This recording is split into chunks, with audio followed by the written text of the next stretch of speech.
evening, everybody. Welcome back to PSGL. George Morgan here, your commentator, alongside me, TK, who is going to be rounding off the season with me.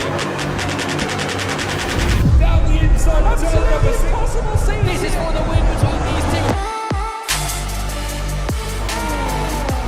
I'm on the edge of my seat. He needs to get it done now.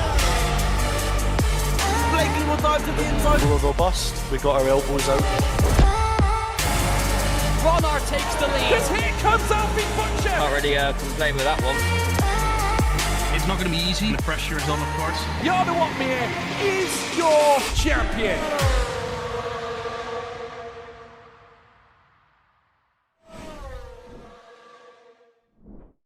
And here we are. Welcome everyone and a very good evening. Welcome to PSGL PCF3, where tonight it's time for a race in good old Great Britain. It is time for Silverstone. I'll be your host for tonight. My name is Mitsky, and joined by me, with me here in the commentary box is Max. Hello everybody, pleasure to be back once again. Should be an absolutely amazing race here this evening at my home turf, but yeah, it's shaping up quite nicely in the championship, isn't it, Miff? With how, of course, with Jontos leaving, it's now brought that championship alive, and we're entering crunch time now in the season. The final few phases, 5 rounds to go, including this one. So I think if you wanna kick that championship campaign off, it's now or never. So we should be in for a very interesting race. And how are you, Miff, on this Thursday evening? I'm doing pretty good myself. We're entering, at least in terms of sports, the nicest time of the year. Of course, had the real F1 finale. We are just past the halfway mark with the championship, even more interesting. We're going to go to that in a moment, but as it stands now, we have 5 drivers within 10 points of one another before the gap jumps to 22 to championship leader.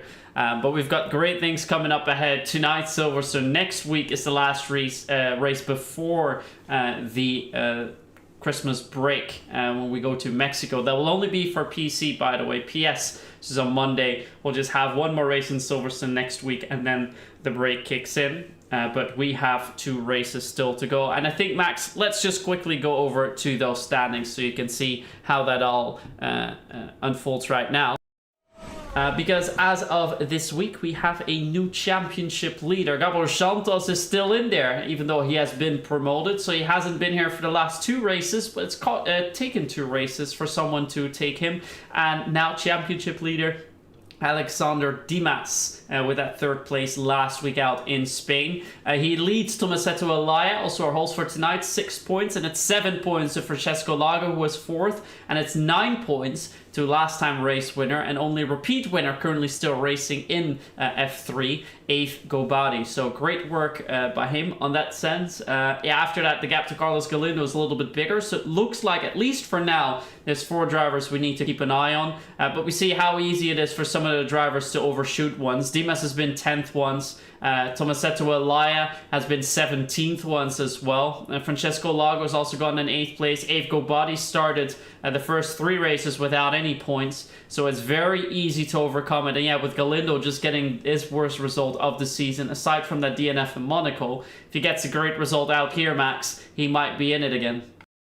Yeah, exactly. This championship will constantly ebb and flow. It will go all the way down to the wire. And for Dimas, of course, our reigning F4 champion, he is doing perfectly well to keep a hold of that championship lead, which he's now just got away from Gabor Jontos. Of course, he was the interim, should we say, championship leader, but now he is the official championship leader. But, I mean, even with just how close that top 5 are, if Dimas finishes down in 5th place and someone like Gabadi maybe picks up his 3rd race win of the season and goes back to back, then he's now potentially at the top of the standings. It's going to be all down to how, of course, these drivers cope with the pressure, use this momentum that they've got, and just see how they get through these next few stages. I think by the end of tonight, maybe after Mexico at the very least, with the drivers a little bit further back, like your Galindo and Vasso, that's when we'll find out exactly who's in this championship picture and who is not. because I don't see 5 drivers having 3 rounds at that point, which are just not good enough at all. So after Mexico is certainly where we see the true protagonists and who exactly is going to be coming for that title.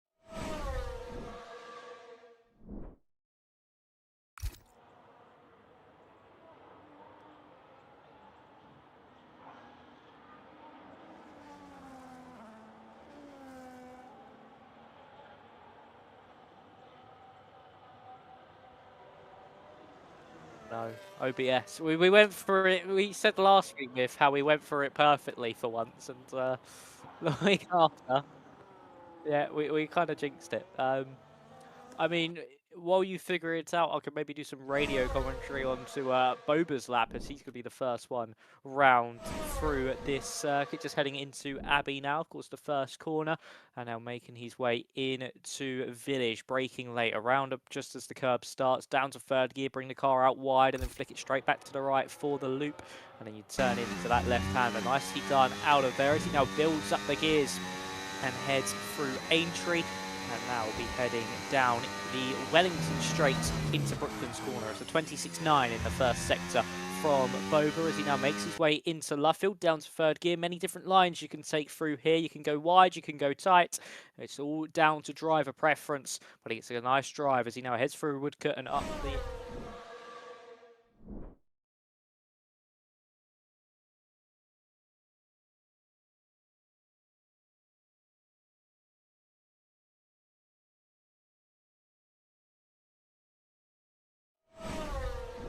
Unfortunately left. Hopefully he can get back into the session quite quickly. Middle sector, 1 minute 1.8 from Boba.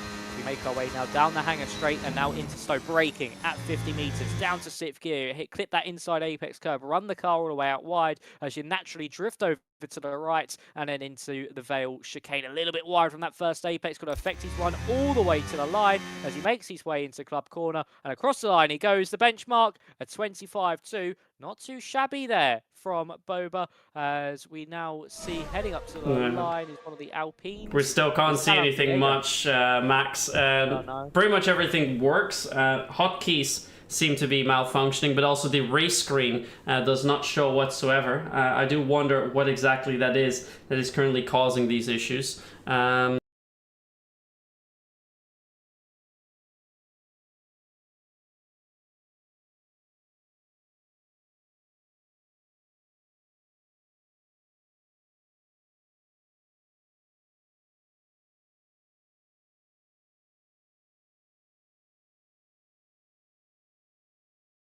Oh. We've lost audio, apparently.